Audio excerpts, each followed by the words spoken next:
Welcome to the Workbench After Hours podcast. My name is Keith, and I'm your host. This is where we talk about the firearms community, shop talk, and everyday life experiences.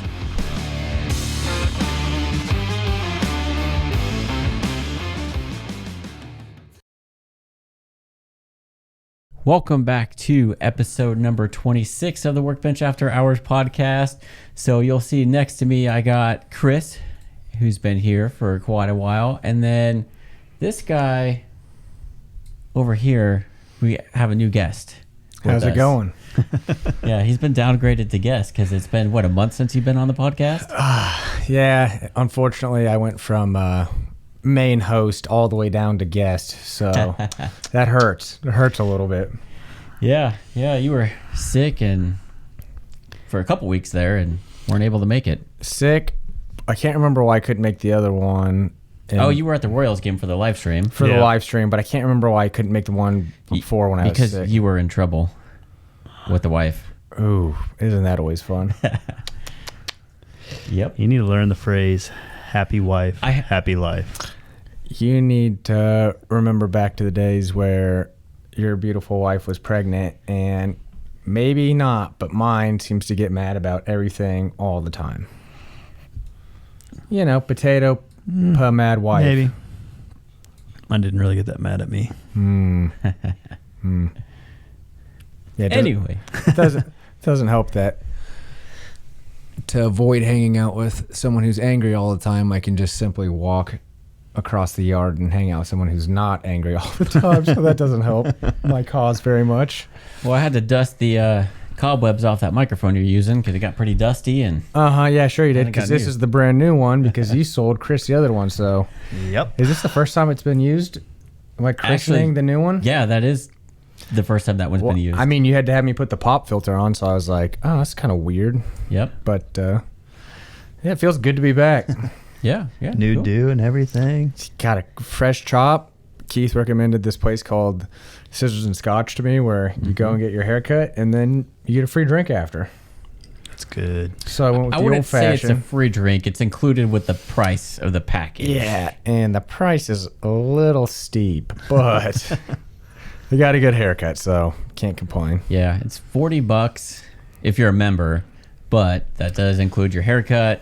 You get a massage / hair wash, and then you get a drink included. I usually get the old fashions just because those are really good up there. That's what I got. I got the old-fashioned. And my, excuse me, coughing and yawning, I got the first-time price, which was $36, but if I don't become a member, when I go again, it'll be $46, which is, kind of bananas for a haircut. But it's the experience, I blame inflation. Mm-hmm. It's the easiest way. Inflation, blame it on everything. Yep. So, Chris, what have we got in front of us this week for whiskey? We got Jameson Black Barrel. Hold that sucker up to that camera. That one? That one. Yeah, so funny story with this Jameson Black Label. My wife and I got married last May of 2021, and I was nervous as hell, and she was cool, calm, and collected. I don't know why, but I was freaking out. So my cousin from out of town, she's from New Jersey, but she lives in Maryland, she came to the room where all the groomsmen and everybody, we were getting ready with my dad and everything, and brought up a bottle of Jameson Black Label, and everybody took a shot, and then second round of shots. I sat out the second round just because I'm like, I don't want to be drunk standing at the altar and Maria get mad at me. But I remember it being Jameson Black Label, but I was so nervous that I don't remember what it tasted like. Oh, it's so smooth. So I remember. Yeah, so we were talking about it, Chris and I, a few podcasts ago, I think, when we were doing Irish whiskey. And so we've been trying to find it, and I went to a liquor store today and found it, and I'm like, I'm going to grab it, and we're going to try it on ice, see how it is. Yeah, And we didn't get it on ice last time. It was just straight from the shot. bottle, shots. And I don't know. I was too nervous. I wasn't paying attention. I mean, I was sweating up a storm before the wedding. Yep. And I even got to try some. Your dad, Joe, brought me up to take a shot, but this was like probably mid-reception, so I had already been drinking enough where when I did take the shot, I couldn't tell you if it was good or bad. It was just going down easy. Yep. So But- looks like it's double barreled and charcoal barreled from like bourbon. So It tastes really good. gives you that spice, and it says it's got some sweet vanilla and nuttiness taste. So I don't know about the nuttiness. I took a little sip before we started, and it's definitely smooth. Yeah. Definitely smooth. So Cool. So yeah, that's the whiskey of the week, and yeah, we're getting prepared for our Nashville trip. Chris is trying to find us a place to stay. He needs to get on book that room. because the rooms at the Airbnb things that we looked at last week have doubled in price. Yeah. I was sitting there looking at that, and then hotels again going back and forth. I was like, oh man. The cheapest hotel is like $275 a night. I found $240. Yeah, but where's that? And what kind of It was a bed bugs Hilton. are we going to be It was a sleeping with? Hilton. Yeah, because we want to find. There's 5 of us going, and with us being older, we're like we want our own beds at this Yeah. point. We don't want to share beds like we did when we were going on a 18. bachelor trip for Alan's bachelor party. So yeah, it's trying to find an Airbnb with 5 beds. Not only that, trying to find it downtown close enough so you're not driving. Because I found a bunch of them they looked amazing and they're good price, but they're like 30 minutes away from downtown. Yeah, we want to stay downtown. That way we can walk to Music Row on Broadway, where we are told that's the place to go in Nashville. So Yep. I kind of want to check out. Isn't there like Elvis's house there or something with Elvis there? Or is that somewhere else? I think it is. I think it is too, and I think they also. Well, I know they also have the Country Music Hall of Fame Museum, so that's something cool we could check out possibly. But Yeah, because we'll have basically all Thursday afternoon, all of Friday, and Friday night, because we're doing Jack Daniel's Distillery Saturday. So we need to find some stuff to do in Memphis on. we just got to get Chris on it because I've got a baby on the way, and every time that this Airbnb doubles, Yeah. that is Yeah, I keep looking. scary for me. So I was looking last night, and then I passed out with my phone open and woke up to tornado sirens. So Yeah, like 1:20 in the morning. Yep. I had the pleasure of waking up to my dog just howling at the siren.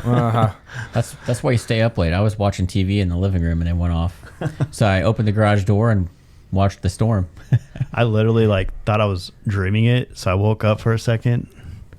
I was like, "Hey, honey, do you hear that, or am I just imagining things?" And she jumped up, and then I was like, "Oh fuck, we gotta get all the kids up, take them downstairs." It was ripping. Yeah, and then I think they were a little trigger happy on the tornado sirens because after they were going off, I looked at the map and the actual dark dot, cell and the everything. cell was Yeah. so far north of us that Yeah, I don't know what usually my phones give me alerts. I didn't get any. really All 4 of my apps didn't give me any. I was like, "What the?" I had a bunch, but it had woken me up. So I was like, yeah, I'll go down and check it out and look. And I was just looking out the front window, and it's just one of those sheets of rain type of situations. But Maybe it didn't give you an alert because you were so far south in Spring Hill that the tornado was more of in northern know. Johnson County. I don't know because the sirens were going off in Spring Hill, Yeah. and we were underneath that warning. I was like, I was waiting to see something, but it was all east of us. "It was a good lightning show." yeah, it was. A couple good thunders. I had a couple that was like flash, immediate kaboom. Shake So, the whole house. yeah, when the window panes are Yeah. rattling. Yeah. You're like, "Oh, please don't break." Cool. So, what did you guys do in guns this week? And don't say anything. Come on. You guys had to have done something. I'll tell you what I did. I've been dying to see Keith's collection of Mosin-Nagants forever, but he's got this tea that weighs maybe 5 pounds sitting on top of it, so it's always been way too inconvenient for him to open it up and show me. But Keith will talk about this. Unhook like the power cable and all the other stuff that's in there, and then there's the antenna and all that crap. But Keith will tell you about this a little bit here in a little bit. But essentially, I did get a hold one of the Mosin-Nagants. I think, in your opinion, was it pretty good condition? Yeah, it's a good condition. Round receiver. The only thing is it not numbers matching, but a lot of them are like that. So essentially, when I was over here yesterday and he was showing me these guns, I was just walking around the house with it. You know, just felt good to have in the hands. It was cool shit. Weirdo. Don't make me go get the bayonet and be distracted and play with that the whole time. What'd you do, Chris? I was mostly looking at the Micro-ronis. I originally was going to buy a Glock like 4 years ago, and I ended up buying a SIG instead. And the whole reason I was going to buy the Glock was for the Micro-roni. So, for those that don't know, what's the Microroni? And I'm going to share my computer screen. Well, Kraft makes a really good one. So what are we looking at here? So literally you insert your Glock and it turns it in. You can get one with a stabilizer brace so you don't have to get your National Firearms Act for short barrel rifle, or you can get it without the stabilizer brace and it can become a short barrel rifle. Then you got to apply for and all that. But it literally, you just stick it in, it turns it into almost like a little subcompact that you just use your Glock and you can do a bunch of attachments. So that's... Yeah, these things are crazy. I'm just going to click on one of them. But yeah, you literally just... insert your Glock, it locks it in place, and you can add attachments, different ends. I actually saw on one of the sites you can get a 16-inch barrel for your Glock. Really? So I was like, huh. So then you don't have to get your National Firearms Act for short barrel rifle then. Those look sweet. Yeah. A lot of these aren't compatible with Glock Gen 1 and 2, but not too many people have those anyway. So, yeah, I've been really, because I got them, you can get them in FDE, that black, obviously, the olive green color. So I've been really interested, and I just started going back and looking at them again. I don't know what happened to the screen. Hey, yeah, those look pretty cool. Yeah, so Definitely a way to... They're like $300 too, so it's not too bad, but you can get them to fold up, put them pretty much in your center console. So Hey, you should get one. I might be getting one. They're sweet. They're definitely sweet. Yeah. Mount a red dot to it. Yeah, you Put can a do that. sling on there. Flashlight, and then like the front grip, you can actually put another magazine hole in it too, so it can be like, if you need to, you can drop your magazine. Just make sure you get it before we go and do another gun range day, because I definitely want to play with it. For sure. Yeah. Cool. Well, at least we had something to do. Yeah. K-Bone, what'd you do? So the gun business is picking up a little bit. I've been doing quite a few transfers, and I have a gun show coming up in Topeka on Saturday. So I'm going to do that. I'm only doing Saturday because I'm bartending a wedding on Sunday. So usually Saturdays are the busiest days. Sundays, people go to church, kind of take their time. And so Sundays really aren't worth it, especially since Topeka is about an hour away from here. So I'm getting ready for that, doing a bunch of transfers for people that are buying stuff online. And one thing that I'm doing is I went and helped a buddy out, going to sell a bunch of guns on consignment for them. So I've been trying to inventory them and get a list of what they're worth. Some of them are new, some of them are used. So trying to figure out what they're worth. They're kind of, some are older guns, some are newer guns, like they're new in the box, but that model is not made anymore. So trying to do research on the pricing on those so I can, get them the most money out of them. So I'm going to try and take some to the gun show this weekend, and then, post them online for the ones that we don't. And then I think there'll be another gun show next month in July. Bring the rest, because I got quite a few rifles, shotguns, and then some pistols. So, yeah, I actually was checking out a bunch of those guns last night when Keith brought them home, and something I'd never seen, I didn't even know it existed, but a lever action shotgun. Yep. Huh. You put it's like a magazine that you put the shells in, and then you just freaking bolt action that every time it was crazy. Yeah, it's definitely an older style gun. I forget, it's Western Field, I think was one of the brands.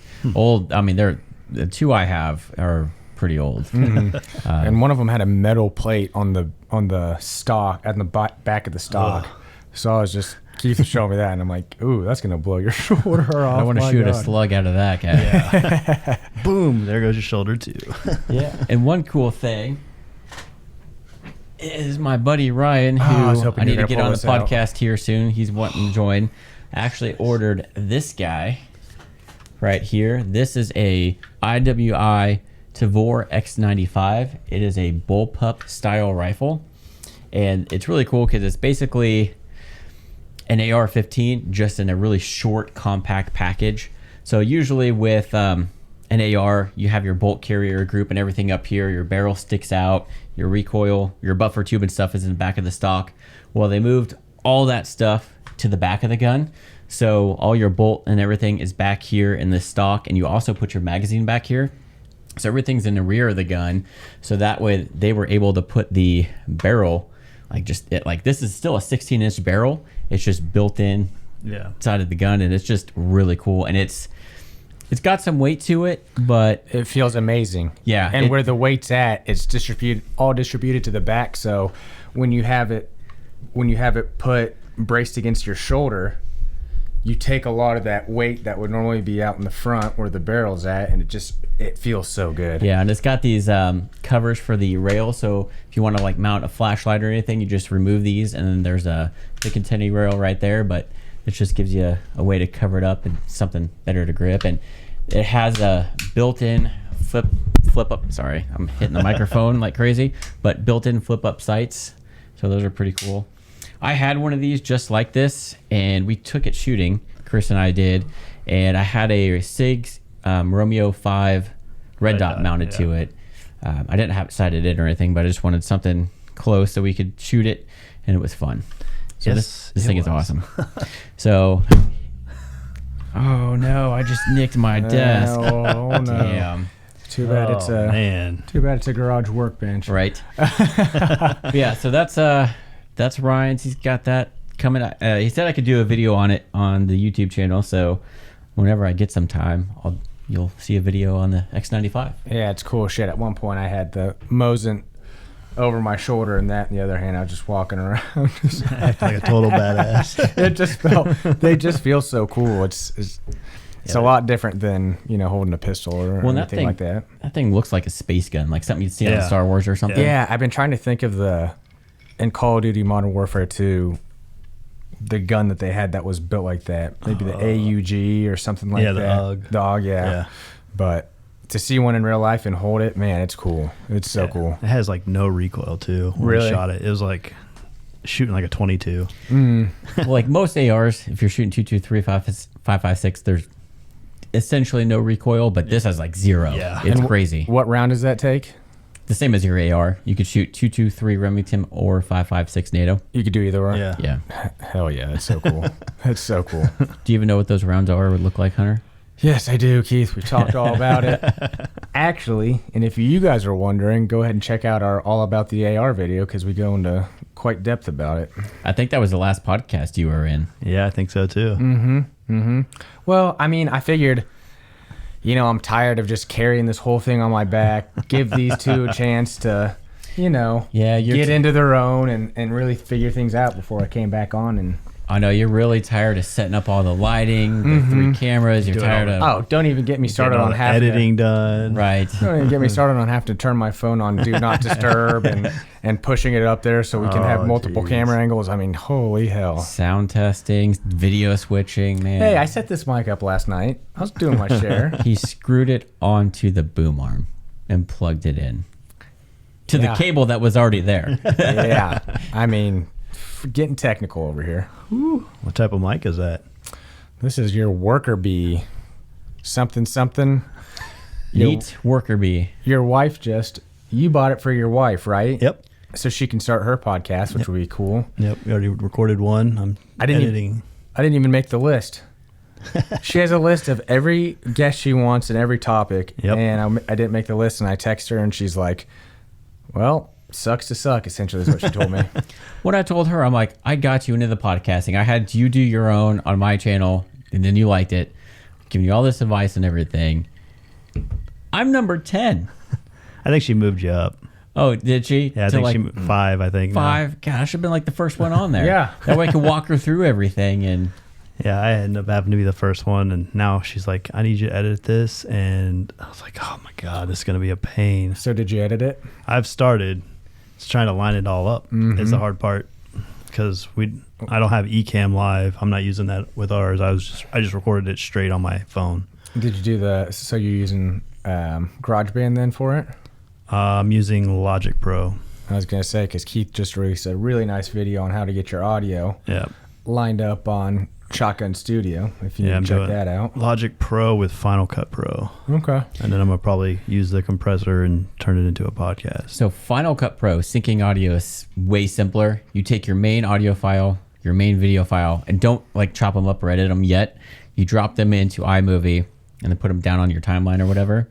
And then you select both of them and just right click and there's a sync and it automatically syncs it for you. So you don't even have to like sit there and do the clapping thing like we do. Yeah, I did it anyways. Yeah. It's that helps if you ever go into iMovie or do it, but it's a lot easier, like auto syncs your clips and it's nice. Yeah, I'm doing that and messing because I bought the whole professional app bundle from Apple, so it's a little bit different from everything else. So I think Hunter's nervous or a little standoffish because look at his body language. Oh, yeah. Remember that? Oh, we've talked all about it. Yep. Hunter and I were out in the garage. Imagine this, drinking whiskey the other night. And he's been watching these videos on body language.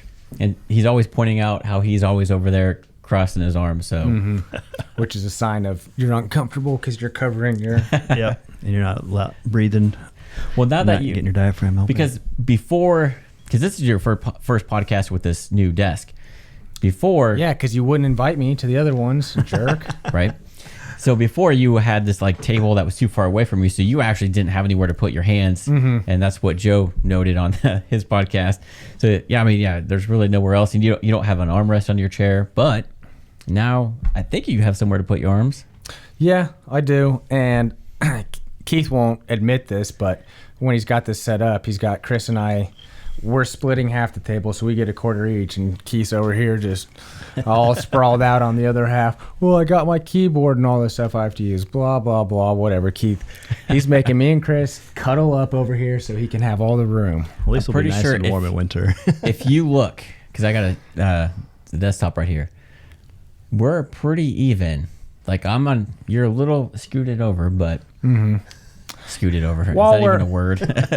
While we're talking about peeves right now, I was told by a certain Chris Jessmore that he was going to be bringing a trumpet so he could play ba-da-ba-da-da-doo-ba-doo-ba-doo-ba-doo-bop-bop for me, and he didn't even bring it. And now I have to have that song stuck in my head and don't even get the real version.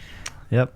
And what is this brick that's in front of us, Chris? This is an iPod for everyone that doesn't know what this is. This might be before your time. It's been so long since I've seen one that I was like, I was like struggling to find it. And he's like, it's an iPod. It's an iPod. Yeah, back when you used to have to use this little scroll thing to scroll through, and this is a Oh, and then if you got the video one, oh my goodness, there's videos on it. Yeah. I got the classic. I bought this on my first deployment. Needed Heck some music. Yeah. They finally stopped making those recently. Yeah. The Nano, I think, was the last iPod that they had. You don't need them anymore. I know, it's your phone. Yeah. I remember being at JUCO, junior college, and having that. And it's back when those awkward days where people tried to play on their phone when there were awkward social situations, but they were still the phones that really couldn't do anything. Yep. So then people would try and just sit there and scroll through their iPods. I'm like, what are you doing? You're just scrolling through songs. Yeah. But you see people like kind of what they do now with their phones. We're trying to watch the video if they got it. Yep. But yeah, I don't even think the video version came out when we were at JUCO, 2005, 2006. I don't think it came out till like 07, 08. I think it came out and then like within 6 months to a year, the first iPhone came out. So it's like, all right, well, that was pointless. Yep. But yeah, I remember the first iPhones way different than what they are now. Kat has one, and we were going through it, and I was like, God dang, look at this thing. Thing's like aging compared to what we got now. I could throw this through a shop window and think someone broke in with a brick. Pretty much. That and the old school Blackberries. So did you bring that so you could play that song for him? Yep. He wanted to hear what I sounded like, so I got, I think, one song on there from high school. So, yeah, I have zero musical talent, no rhythm, but I appreciate it. But then these two nerds over here played band all the way through high school, and then Keith, you got a scholarship for Yeah, I played college? 2 years at JUCO. So my freshman and sophomore years of college, I played in basically concert band and jazz band, and it paid for most of my schooling. I really just had to pay for the books, which was nice.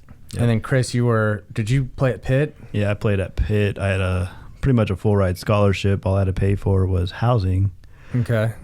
And then you got into the Navy with that as well, right? That's what I originally went into the Navy for, was music.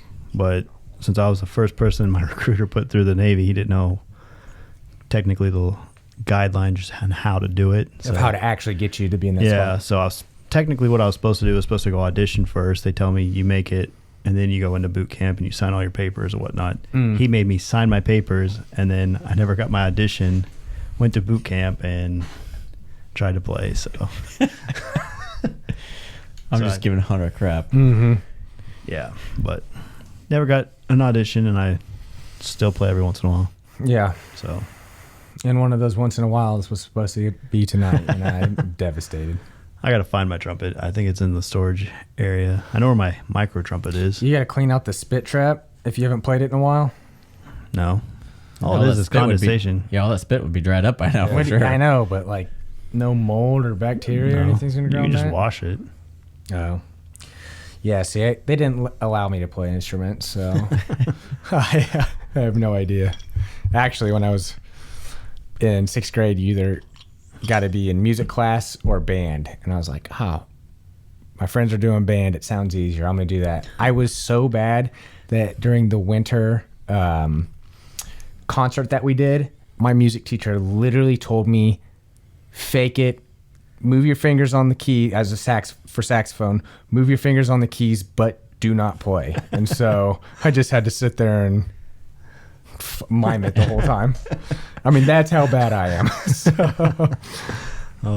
Wish there was video of that. Oh, I'm sure my mom's got it somewhere. Be funny. No one else is playing next to you saxophone. Yep. My timing was off so that like our part would be done and I'm still over here fake moving and grooving. Well, Joe, I remember one concert, we had our band shirts. He couldn't find his, so he bought a red shirt, got electrical tape, and like made a makeshift band shirt.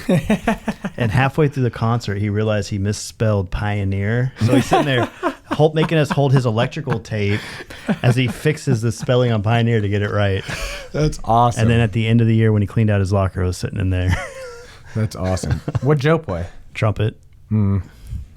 If he was dating Carrie, he would have blamed that on Carrie. Oh yeah, I know he would. Were you always sax, or did you play something else before that? No, I played trumpet from, is it 5th grade where you start band? Yeah, 5th. So I trumpet 5th grade all the way to my sophomore year of high school. And then I decided I was going to switch to saxophone.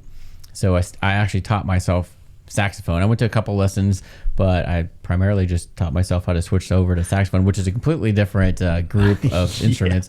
Brass to woodwind, that'd be tough. And then so my junior and senior year, I was full. I played both the alto and tenor sax.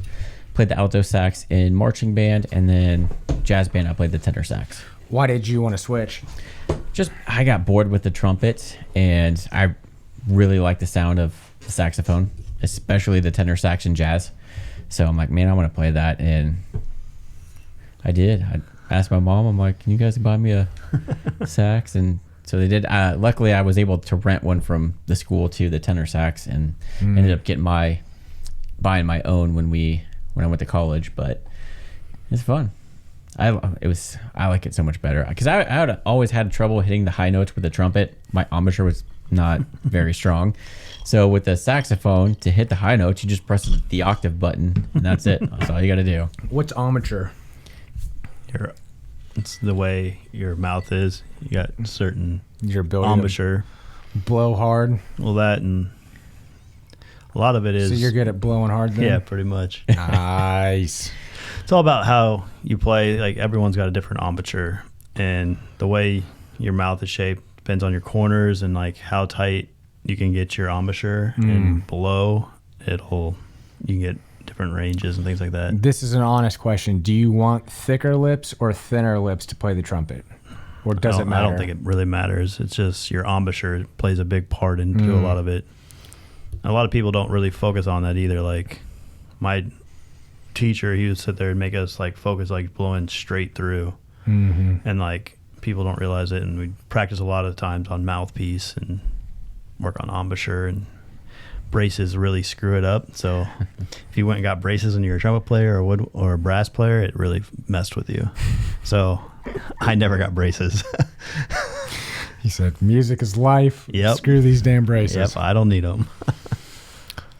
Okay, cool. Yeah. Nice. Well, so I guess we could move on to our main topic real quick and get that out of the way. I'm trying to think of something to talk about, and hunters, like, you know, with all the guns that I brought in for that consignment and everything, it's kind of talk about what it's like being a home-based gun dealer, basically having the dealer's license, being able to deal in guns, but running out of your house. So, you know, there's gun shops that have a physical brick and mortar store. You have the online only stuff that for anybody else is really hard to compete with. But it's just really cool because you can do everything a brick and mortar store does. You can keep inventory. You can buy, sell, whatever you want, get wholesale pricing. You just don't have all that overhead of owning and running a brick and mortar store. It's nice. I would say, though, the only thing, like, I've never seen Keith have a problem ever before, and I don't think he's actually worried about it. But like today, he got all these guns, and he has all these guns in his garage because of the consignment thing, and he's working on putting them in the safe. And a car pulled up that we didn't recognize, and it turned out to just be a young girl who had a beanie on, but we couldn't really see her, and it looks like she's got a hood. It looked like it was somebody with a hood on and stuff like that. And Keith's like, oh man, I kind of feel like I need to shut my garage right now because there's got to be that little bit of paranoia about stuff like that. So is there anything like that you have to think about, Keith? There's a little bit. Like, I don't post my address online, like where it is or anything. I just put like across streets that are a few blocks away, and it's not open to the public, so you have to make an appointment. So I've never really heard of any other dealers have issues too. If you sound sketchy, like over the email or phone when you're asking about something, I'm probably not going to sell it to you. So, but yeah, most of the people that buy from a local home-based FFL kind of know what they're doing and are like legit. Like, you're not going to get like some hoodlum that's going to come and they're more likely to go to a gun shop because they don't probably know that people can run out of their houses and set up guns. So I haven't had any issues. I have security cameras and system and everything, so knock on wood. Yep. But has there ever been like some sort of situation where it's, you know, like early December, it's super cold out, some girl walks up to the house in high heels and a booty short and a crop top and big O fake boobs and more makeup than you can even handle? Has anything like that ever happened to you before? I hope my wife's not listening. No, that did happen. This girl was emailing me about this Springfield Hellcat Pro, I think it was, and I think we've told this story before on one of the first podcasts. But I still love to hear it. I thought it was going to be a dude showing up to buy this gun, and it was March. It was still. I don't think it was this. It was cold. Yeah. It was cold. February. I just remember because Jasmine, my wife, happened to comment, like, how the hell does she not have a jacket or at least some pants on or something? Because it is cold. I just remember that vividly. When it happened before you and I really got to really know each other. This is when I still thought you were a nerd because you wouldn't pop a glass of champagne with me at 4:30 on a Friday right after we closed on our house. Well, some of us have to work. Yeah, no, this is 4:30, and I've known you long enough now to know your ass was not working at that time. Anyway, yeah, she walks up and kind of walks into the garage, and I'm like, what the hell? Like, she looked like a hooker. And I'm like, oh my God. Like, for as cold as it was outside, she was wearing next to nothing and completely full of it. She was one of those girls that wasn't attractive to begin with, but then she put way too much makeup on and it just made her look worse. So the whole time her boobs are hanging out and everything, I'm like trying not to make eye contact with her just because I don't want to be like, her be like, oh, what are you looking at? I'm like, I'm just going to put my head eyes down. are And, up here. Duh. yeah. So yeah, that was interesting. She ended up not passing the background check. So she went home empty handed. And then I heard from Hunter, like, what the hell was that? Why? I barely know Keith at all. I see that. I'm like, Jasmine, make sure I'm not just tripping. Is Keith got a lady of the night coming over right now in the middle of broad daylight? What is going on here? And if I did, mind your own beeswax, man. Fair enough. Fair enough. You're Freaking right. nosy neighbors. I should have. I was taking out the trash. That's the whole reason it even was brought to my attention. But I think that was really the only sketchy thing I've ever come across. Weird one that you had. Yeah. So as a home-based FFL dealer, I post a lot of the stuff for sale on armslist.com, and I do have a website, but I tried selling off that website and it's just a pain in the butt. So it's easier just to go off Arms List. But, if they message me and want to buy the gun, they come over. I don't let anybody in the house. I run it out of my garage, and I got a heater out there for the winter time. Do all the paperwork there, do the background check, and stuff like that. Anybody does a transfer, same thing. They have their gun mailed to my house, kind of like Ryan had that X95 mailed to my house. I call him. I'm like, hey, come pick up your gun. He comes over, does the paperwork, background check, and then as long as you pass or don't get delayed, take it home.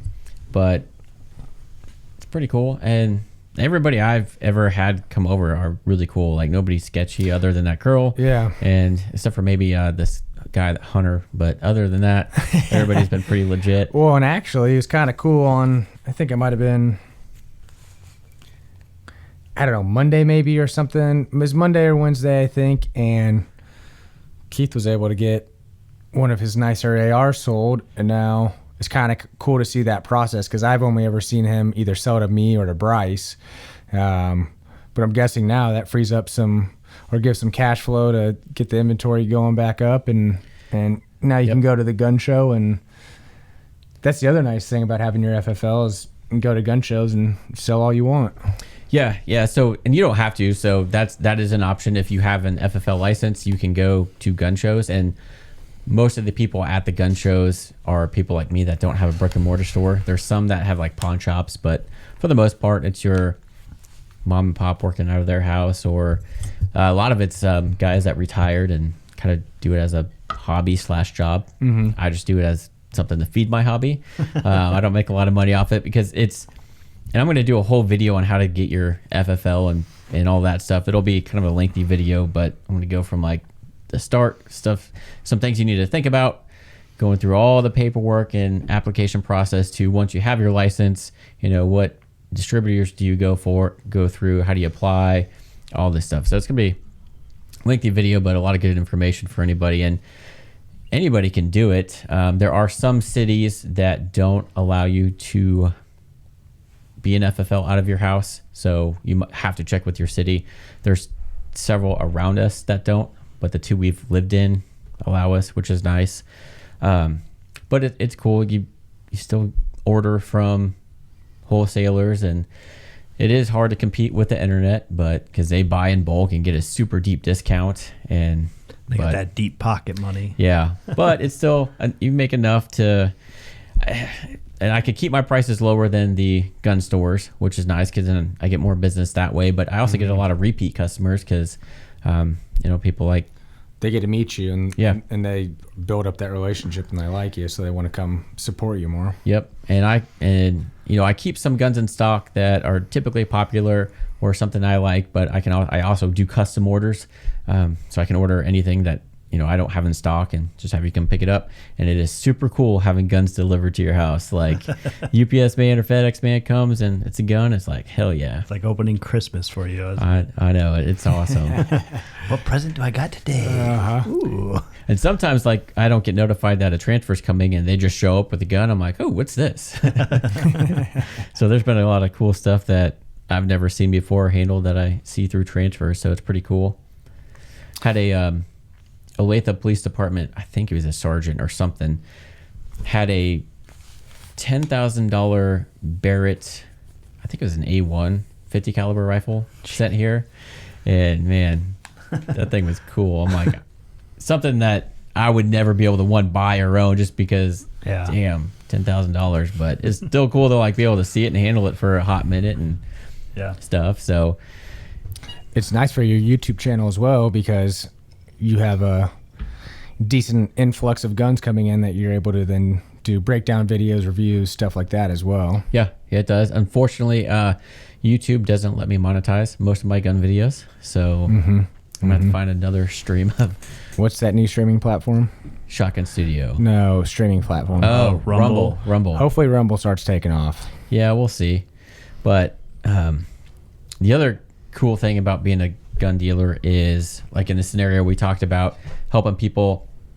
Because if you have a family member who has a bunch of guns, like your wife, like their wife probably doesn't know anything about them, and you know if something ever happens to that person, then their spouse or whoever is left with this collection of guns, and it's like, what the hell do you do with it, right? Mm-hmm.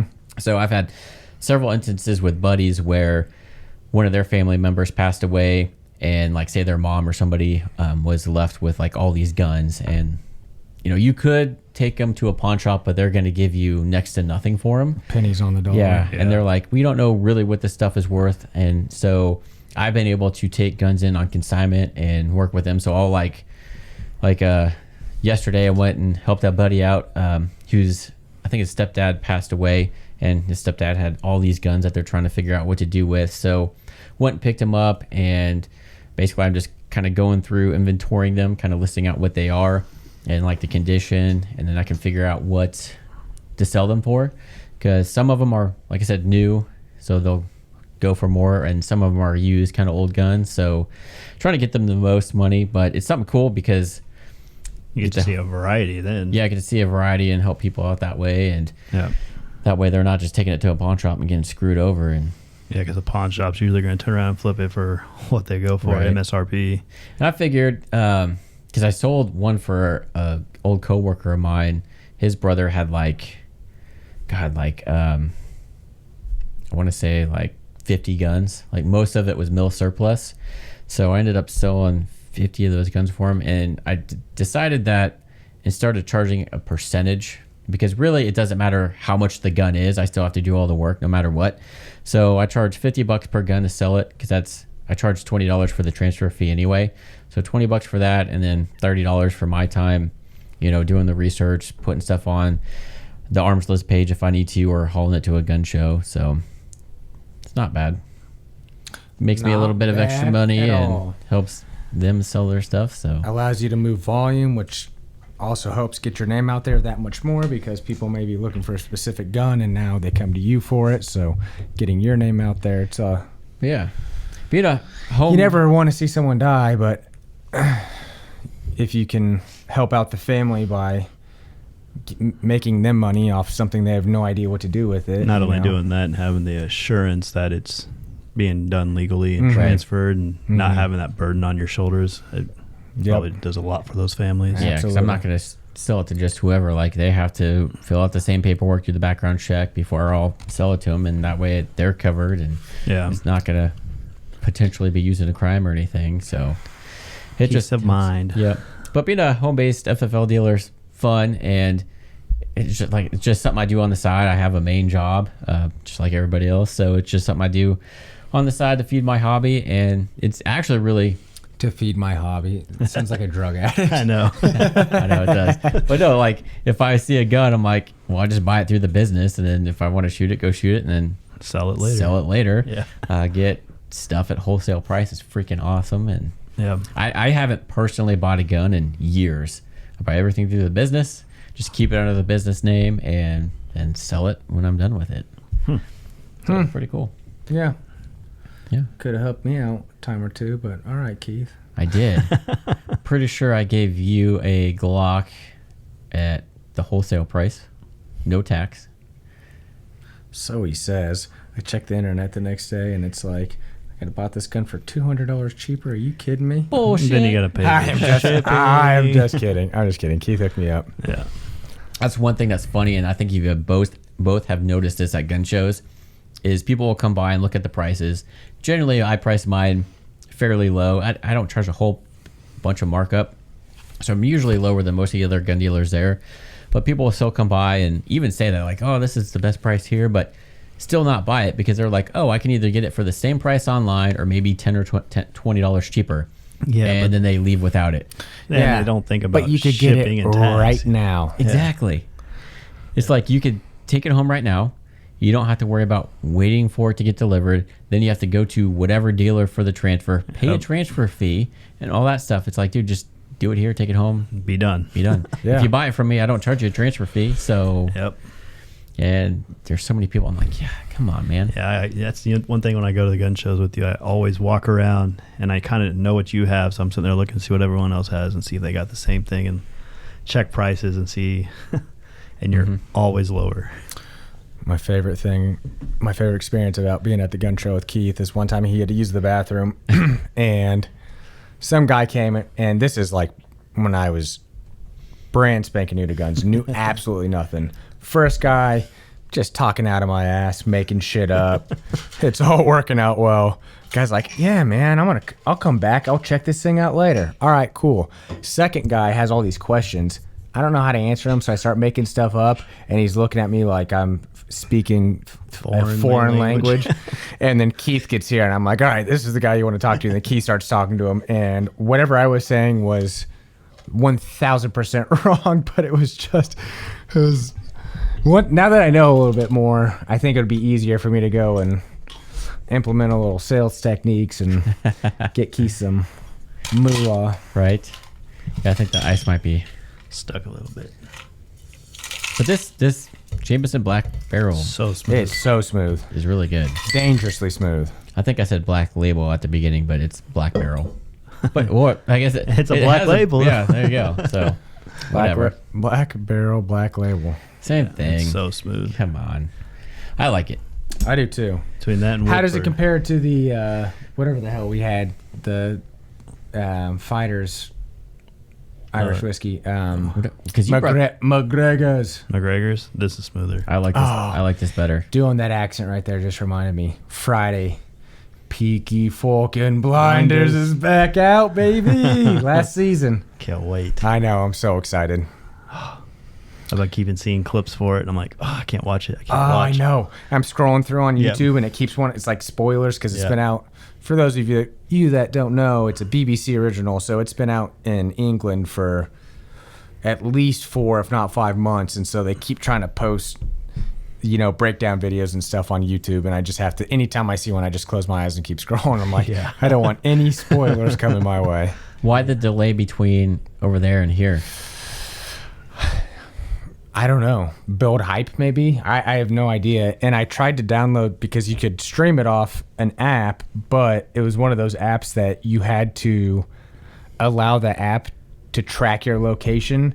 And if you weren't in the UK, It wouldn't let you. you couldn't do it. Yeah, you You couldn't probably, download it. probably have to get one of those like VPN where it changes your VPN so you can actually watch it. And I thought about, well, maybe I'll go in and watch the pirated versions. But I was like, you know what? I'm just going to wait. save it. It's the last season. I'm just going to wait so I can savor it and just enjoy the hell out of it. Yeah. If only we could get Keith into it. Tell you what, I'll start watching it again the day you watch the original Top Gun, which we've been trying to get you to do for months now.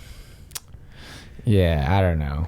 I've been trying to get him to watch Yellowstone, which is like the best TV show ever. Which actually I did start, and I got a decent amount of the way through it. But then, No, I don't know. You want to watch it at night. My wife is not into it at all, and so it was either. Well, she's probably not into Peaky Blinders either, right? Oh no, she can't stand So it. you'll find time to watch that, but not Yellowstone. Like, Peaky come on. Blinders came out when the first season came out when I was in high school. So Did it really? yeah, so What? they release a season every 2 years, Shit. and there's only 6 episodes per season. Yeah.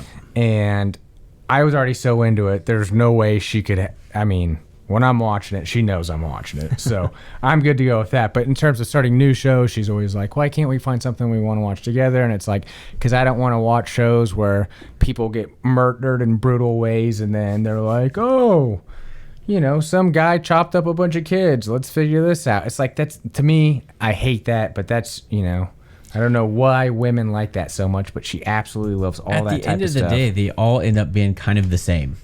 Like, something happened, somebody got murdered, and they figured it out. Yeah, and then we figured it out, and then they have some,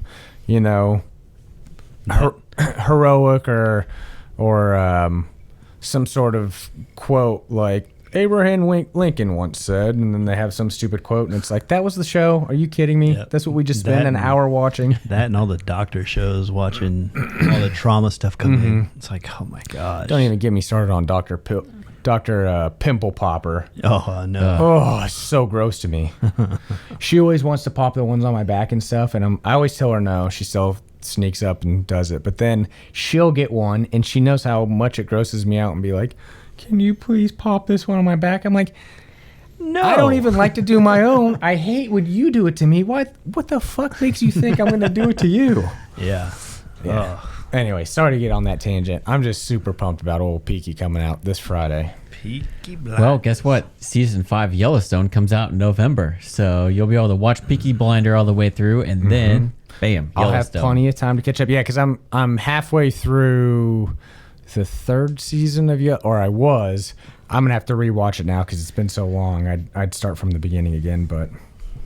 See, Hunter, I would give you the switcher and have you switch the camera angles, but then knowing you would get too focused on this, not listen to anything that we're saying. Be distracted the whole time. Exactly. Well, you're already distracted the way it is. Well, case in point, that whole prepper episode that Chris and I did. Oh my goodness. I literally was trying my hardest to focus, maybe that's stay when engaged. Maybe that's when I should have given him the little video switcher so he can have something Press to do. buttons the entire time. It's just, I don't know if it's like this for you guys, but if I'm interested in something, I'm super engaged, super hyper focused on it.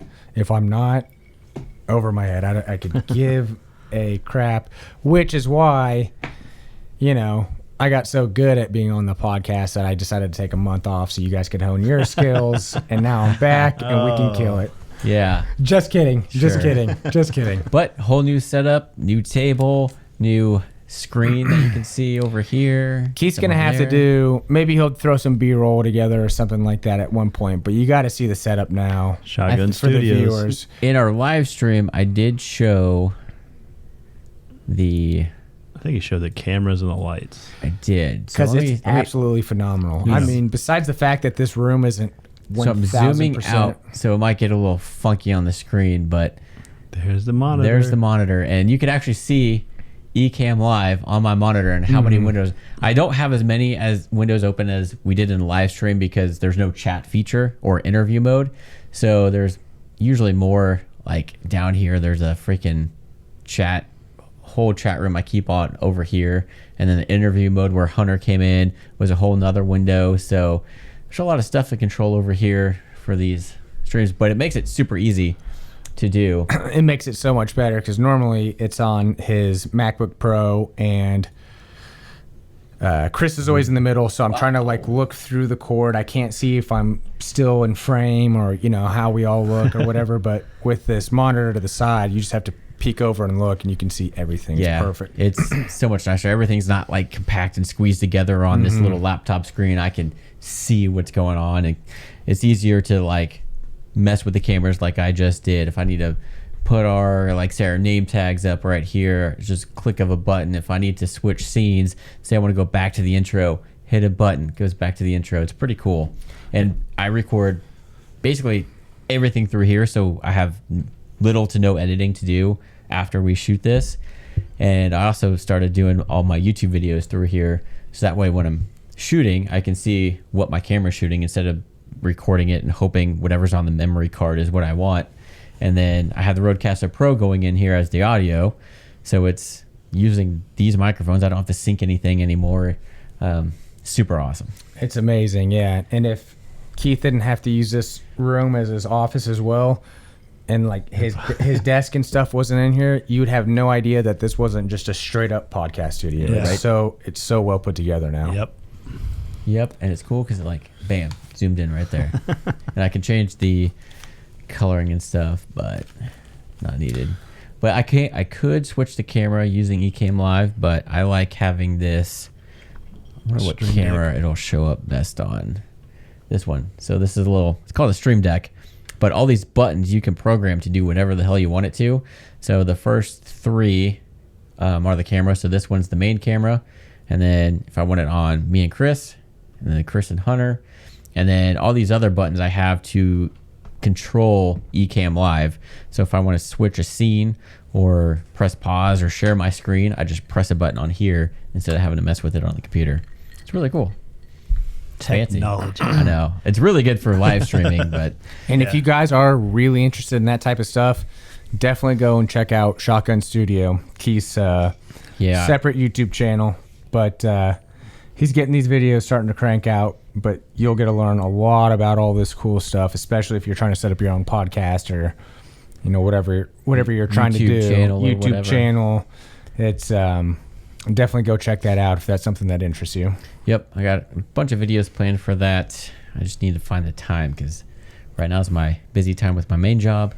Gun business is picking up, so it's and then we're bartending on the weekends, so the time is limited. Excuses. And Also, then big Hunter's shout always out. yelling at me to cut my freaking grass. So Big shout out to Keith's wife Marie. She just she already has her main everyday job, but she got a nice little promotion. So with the bartending thing, so that's really cool for them. And next thing you know, Keith's gonna be able to build the deck he wants. oh, I'm not going to build it. I'm going to have it built. Potato. yeah, that'll be next year. So I just had to buy a new front door and storm doors. So Yeah, storm doors. Freaking. I told you, man, just Did you it's put that worth in? paying. Yeah, it's done. And it's crooked. Nope. We're off a couple degrees. It's great. It's good. We'll find out. Did you see us when we were driving back? Yeah, I honked at I you. waved. Did you? Yeah. We were honking, but I didn't see the wave. Yep. It was funny. Yeah, I went and bought fertilizer, summer fertilizer, some insect. What'd you go with? Scott's summer. It's got insect killer in it too. Yeah. So I did the front back yesterday. Put down. Actually went and bought more bug and insect killer for the whole lawn. On late June, early July, you got to throw some. It's malagnorite. It's like spelled like Milo granite, but I think they pronounce it malagnorite or something like that. But essentially, it's not really fertilizer for the grass itself. It is a bunch of nutrients for the soil. Yeah. Because each time we lay down the fertilizer sucks all the. Yeah. Or the grass grows, it sucks all the nutrients out of the soil. Well, it doesn't matter. We shouldn't be talking about this on this podcast. Nobody cares about this crap. Yeah. Anyways, so anybody got anything else? I think that's it. Now we need to wrap this up and go have Chris find us we need to go look at the Airbnb so we can get one reserved so we're not paying up the ass for Yeah, so I'm allowed to go. We got to get this done ASAP. Exactly. So, Hunter, take us out. As always, as your lead host, I just want to let you know I'm so glad to be here. Our merch is dropping anytime now, so be on the lookout for that. Chris, what do we got? Have a good one. We will see you guys on the next episode.